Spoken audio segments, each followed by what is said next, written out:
food last night? Amen. Heavy? Yes, who coming home to cook for me? I feel about 10 pounds heavier yesterday, but it was really, really good. It was actually, I was telling my uncle, for those of you who don't know, that is my uncle, Uncle Hadi, right? Who's also brother Hadi, right? Who's my uncle is my brother, all right? I was telling him yesterday that so far, that has to be the best that I have tasted so far in terms of our times. And not to run competition, but I just say, you know, it was really, really good. And that means that they have special hands. We have special hands in this house. That could cook with love, right? I'm not going to see in the house of the Lord this morning. All right, so it was really, really good. Shalom, as I say, Brother Tom, good to see you in the house. When you going again now? He disappeared again? All right, okay, he's back. All right, good. Brother Tom said 9 a.m. sharp. We was pretty sharp. We was sharp this morning, all right? What a season now it is, feeling like the Christmas season. After that one, I really feel like Christmas. And the pastors were excellent as well too. All right, Tom rambling on about food or they'll get hungry before time. Today is a really simple, I want to make it simple today. Today is a simple sermon, but I wanted to really hear the sermon out before and tell me, you can tell me your comments afterwards as we go through it, right? So God is good? Amen. All the time, very good. Let's turn to our neighbors. You know, we normally do this before we start. We do it quick. As I said, I don't want to keep you back too long. Sister Celia, I don't want to keep you back whole day today. All right? And I want you to repeat after me. You are the salt of the earth. You are the salt of the earth. God chose you in His great plans. God chose you in His great plans. You are blessed and highly favored. You are blessed and highly favored. The forces of darkness will not prevail. The forces of darkness will not prevail. The blessings of Almighty God is on your life. The blessings of Almighty God is on your life. And on your generations to come. And your generations to come. Blessings and prosperity. Is on your life. So I'm going to repeat this on your life. You will be the head and not the tail. You will mount up with wings like the eagles. You shall walk and not get weary. Not no old people here, right? You can be old, but no old people here this morning. Goodness and mercy will be with you all the days of your life. In Jesus' mighty name. In Jesus' mighty name. Amen. You know, that is actually something that we repeat. Sometimes I change it up a little bit, but we repeat it sometimes. But nevertheless, whether we repeat it or not, it means, and most of this stuff is actually taken from the Bible as well too. And every time, as I say, you need to speak that to the neighbor next to you. But speak it to your children as well, right? We're repeating this. Remember it like I don't want to say like a poem, but remember it and repeat it over and over. You can even repeat it to God and say, God, remember you tell me that you will be so and so. You can always remind God. God not already, but you know, in your prayer and so forth. Alright, so get into a joke very quickly this morning. It's not no fancy joke, alright? You know, I just have to try and bring a clean joke. I try to bring clean jokes, so it's hard to get something. Most jokes have something in it. A child asked his father, how were people born? So his father said, Adam and Eve made babies. Then their babies became adults and made babies, and so on. The child then went to his mother, asked her the same question, and she told him, we were monkeys, then we evolved to become like we are now. The child ran back to his father and said, you lied to me. His father replied, no, your mom was talking about her side of the family. That was a hard one. Good thing my wife not in the house this morning. Alright, because if I say that, I'm going to get some real trouble. Alright, good.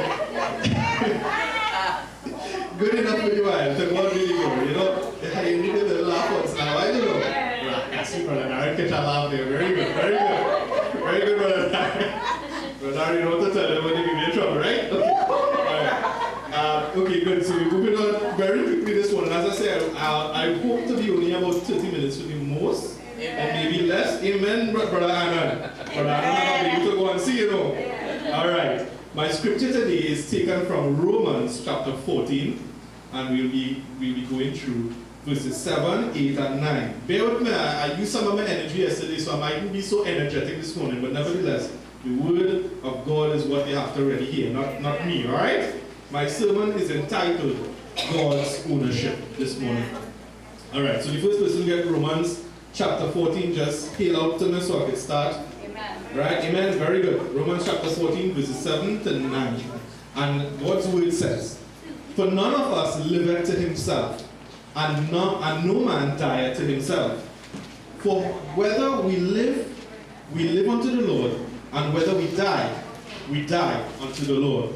Whether we live, therefore, or die, we are the Lord's. Yeah?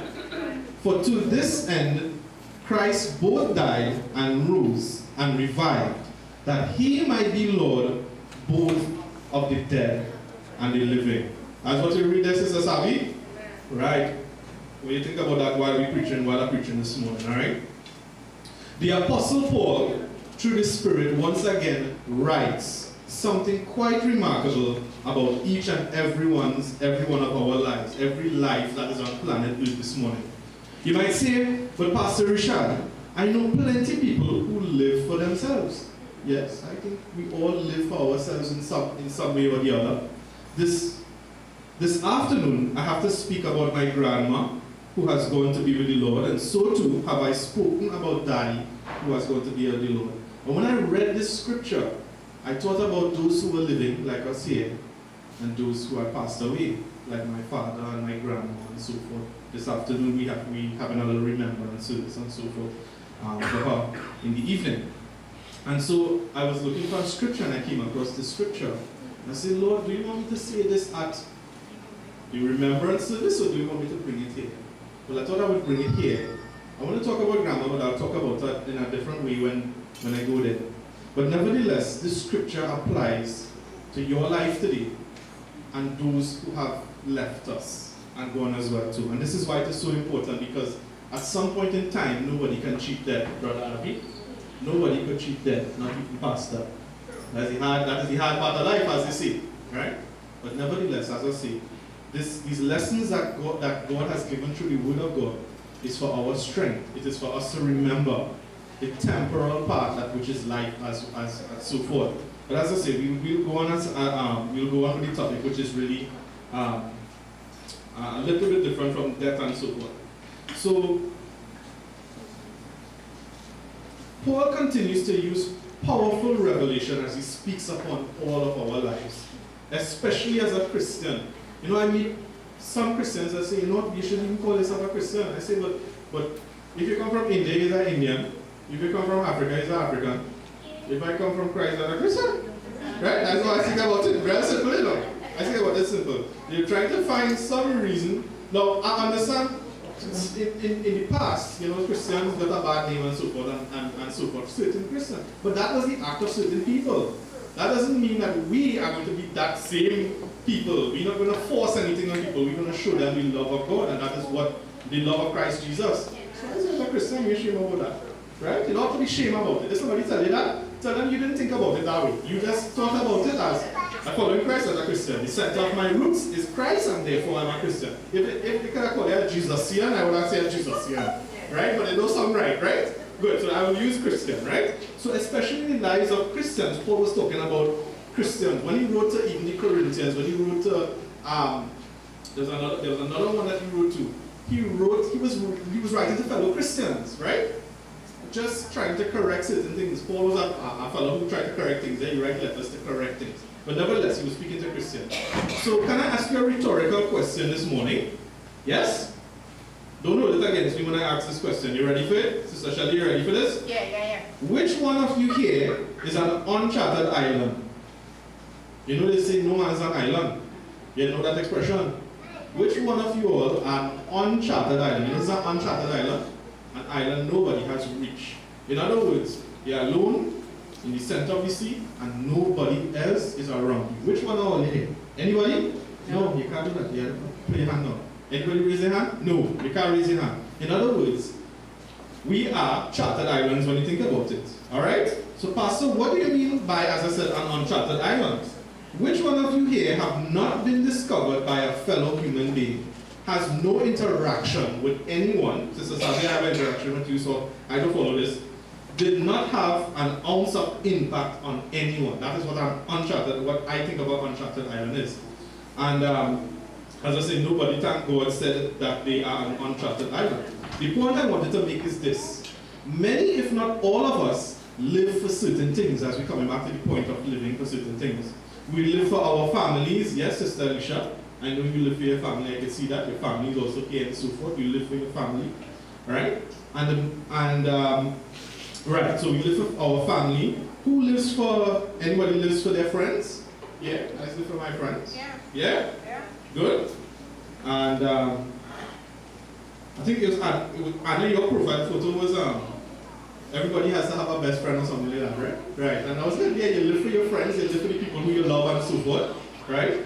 And we might even live for that thing we call money, right? We live for that thing we call money. Brother Abinash's working hard these days as well too.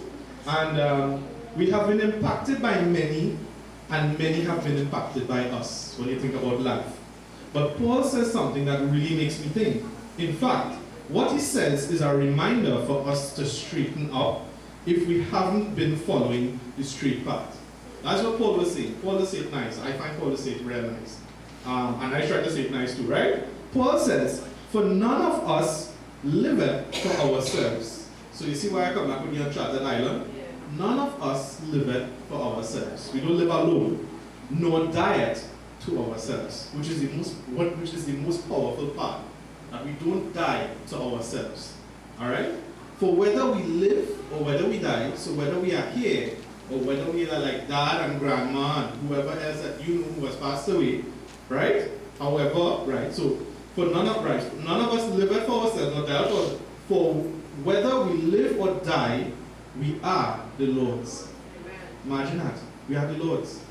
So you might say, well, plenty has changed when somebody died. They're no longer here. They don't exist like that. But what you hear today, this is the revelation I got here. It might be, as I say, a great revelation, but it was like a great reminder to me that you here, you are the Lord's. And then they are the Lord's. You're like the same in any way.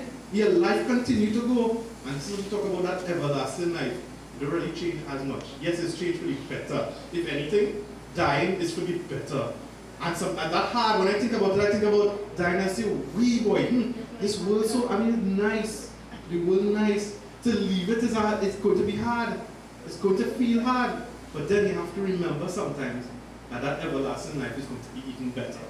You know, it's what we don't know sometimes. It's what we don't know is what is amazing actually. So the question that came to myself is a rhetorical question once again. You know what a rhetorical question is? A rhetorical question can be answered automatically, if you want to put it that way, right? So my question was, who owns me? When I read the scripture, well, I know, but who owns me? Ask yourself that. Who owns you?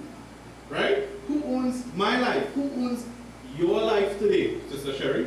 Maybe the same person. Am I the owner of my life?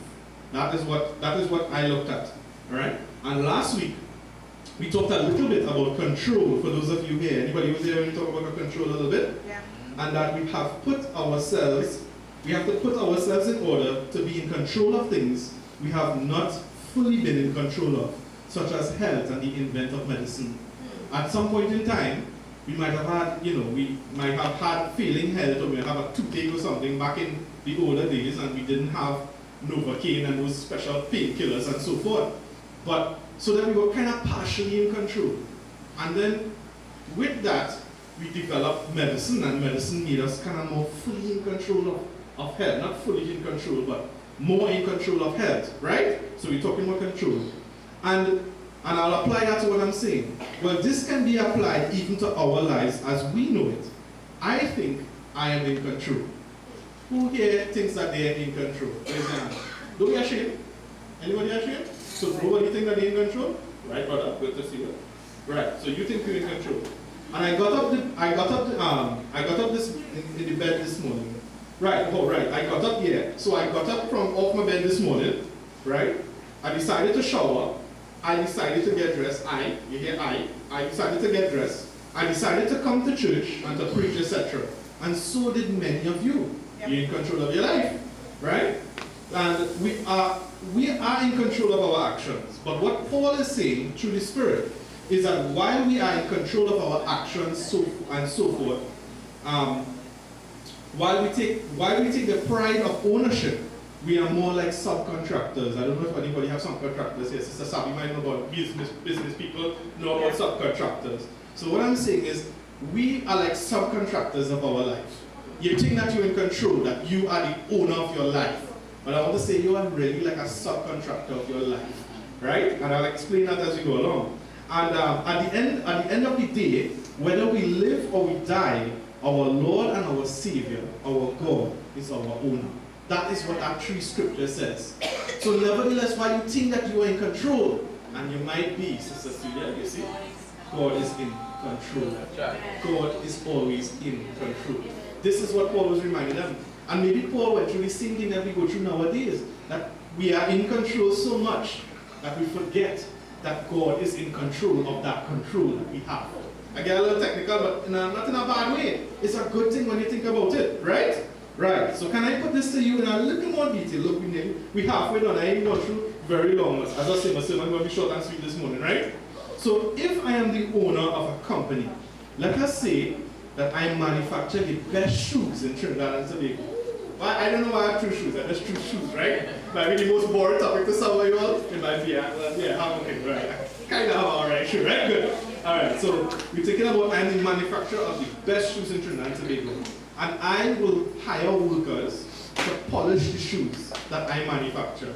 So when you're manufacturing, the leather might be so hot, but you will hire someone else to shine up the leather and so forth, right? It's subcontracted when you think about it. Even when you hire someone, technically you're subcontracting them. On a technical level, it's like you're subcontracting them, right? Because like, you know when they say you have a contract for 2 years, people say, well, gosh, I have a contract for 2 years. After that 2 years, I gotta go and find an next job, some kind of thing. It's kind of like that. It's how life is. And that is what the Bible was showing me. The workers spend their time polishing. They keep the shoes clean from the factory and so forth when they have to own up to the shoes. And after the worker is done doing that, the worker acts as the sub-owner or person responsible for the shoes for the period of time it is in their hands. Yes? Now think about it in terms of your life, right? As we say in this. But when that time is finished, the shoes goes back to being the property of me, the real owner of the factory and so forth, until I decide if to put it out for sale or do as I please with the shoes. When you take a God now, I'm not saying that's God, but I'm giving you the example of how God might be thinking of this thing now, according to Paul. The point I'm making is this. We have the pride of ownership, or even the season of ownership of this life that we live in right now, down to the body that we use to work this life in. So this body, I don't have to say it's like a shoe, but this is how you have to kind of think of it. This body is given to you for a period of time, for a season, and you have that ownership of that body for that period of time. You have a contract for a period of time this morning. Yes, Brother Anna, you'll get confused. Don't worry. There's nothing anything confusing. I'll get more to the point this morning, right? But Paul is reminding all of us that at some point in time, the real owner will take back control of what is ours. Yes?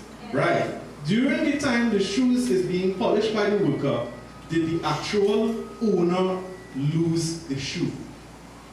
Did God ever lose you? Because he is the original owner. And this is what I saw in that scripture. This is what God was showing me in the scripture. Alright? So no, of course not. It will never be 100% the worker's shoe. If it was just subcontracted to the worker. Never. And it is still 100% the owner's shoe. It might be 50%, and this is where maths don't add up. For those of you who study maths, it don't add up there.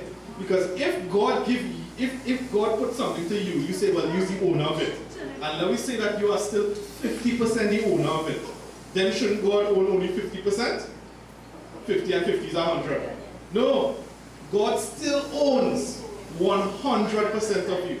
And this is why I say sometimes that science, everything is fine and well with science. I'm not criticizing science, but I'm saying that God's science is a little bit different. God's science, again here, shows you that he owns 100% of you.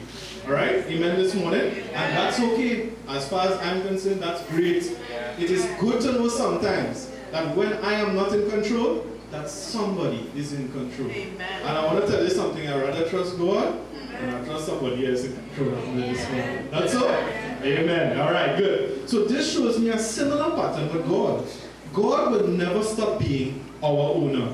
Even in this life, which we believe we are in control of. At any point, if we do not go the way of our God, God can also take back control. Remember, we are 100% owned.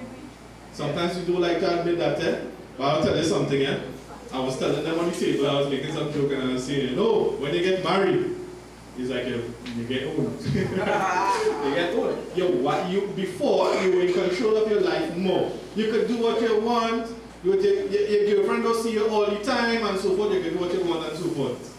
I'm not saying you to do wrong things, but I'm saying, when you get married, you don't live for yourself anymore. You also live for your wife, you live for your potential children, you live for your generations to come. Some people don't realize that, you know. Some people don't realize that they're living for their generations, their unborn generations to come. So if you start early, prepare yourself. Prepare yourself for marriage, prepare yourself for sharing, prepare yourself for love and so forth. And it will be a good thing. But as I said, don't try to not digress here. We're coming back to the point, 100% own. And I see this both in circumstances that are negative and circumstances that are positive. For example, like when you work for someone, right, and someone pays you, they kind of own you. When they pay you, sometimes they own you. They feel that it's no longer 8 hours you have to work for. It's 8 hours plus any bonus you could give them, whatever time you could give them. If you could work till 18 hours for them, they won't care. They just want, if they own you, right?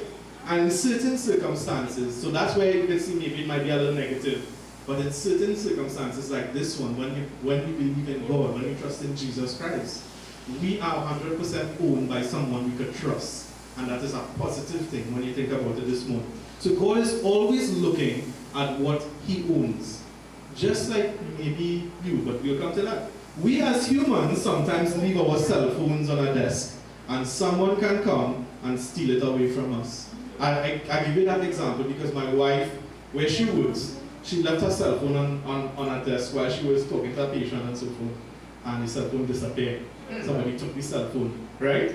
But as owners, if we leave our cell phone on the desk and someone could come and steal it because we could maybe move our eyes so forth and not be looking at the cell phone at that point in time, and that will happen. You might lose the cell phone. But Paul is saying that Jesus owns us. That means He is constantly keeping watch over us. You see, He's not in the dimensions that we know. We have one set of eyes, and therefore we could only see a few things at once. One day, possibly, we could put our cell phone down, look the other way, and that cell phone might be lost. But it is not the case with Jesus.